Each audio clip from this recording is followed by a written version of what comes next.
Noyabrın 15-dən avtomobillərin yan şüşələrində istənilən pərdə və plyonkadan istifadə mayın 1-nə dək qadağan edilsə də, yol polisinin keçirdiyi hər reyddə belə hallara rast gəlmək mümkündür.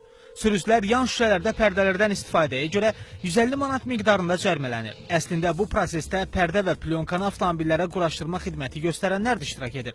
Həmin şəxslər sürücülərin istəklərinə uyğun xidmət göstərdiklərini deyirlər. Gəlib müraciət edən olsa vurursunuz yəni pərdə yoxsa? Vallahi sorun üçün hələ müraciət edən olmuyor. İstəyən olsa bəlkə də hər düz qoşu eləmək olar. Belə hal-hazırda əldə də qalmıqdır. Bunların qiymətləri 35 manatdan başlayır 150 manata.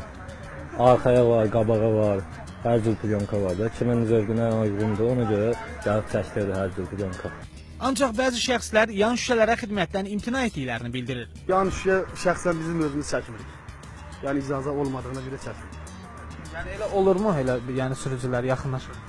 Yəni olanı olur da, olanı olur. Yəni bizim burada çəkmirik. Bəs görəsən, həmin pərdələri qadağan olunduğunu bilə-bilə avtomobilə taxan ustalar qanunla məsuliyyət daşıyırmı? Bu pərdə və plyonkaların tətbiqini həyata keçirən, bununla bağlı kommersiya fəaliyyətlə məşğul olan xidmətlər göstərən fiziki və hüquqi şəxslərin də məsuliyyəti nəzərdə tutulmalıdır. Məlum olduğu kimi, hal-hazırda Azərbaycan Respublikasının qanunvericiliyində bu cür xidmətləri göstərən şəxslərin məsuliyyəti ilə bağlı heç bir norma öz əksini tapmamışdır. Ekspertlərin sözlərinə görə pərdə və plyonkanın qadağan olunan formada quraşdırılmasının qarşısını almaq üçün hüquqi nəzarətin yaradılması mümkündür.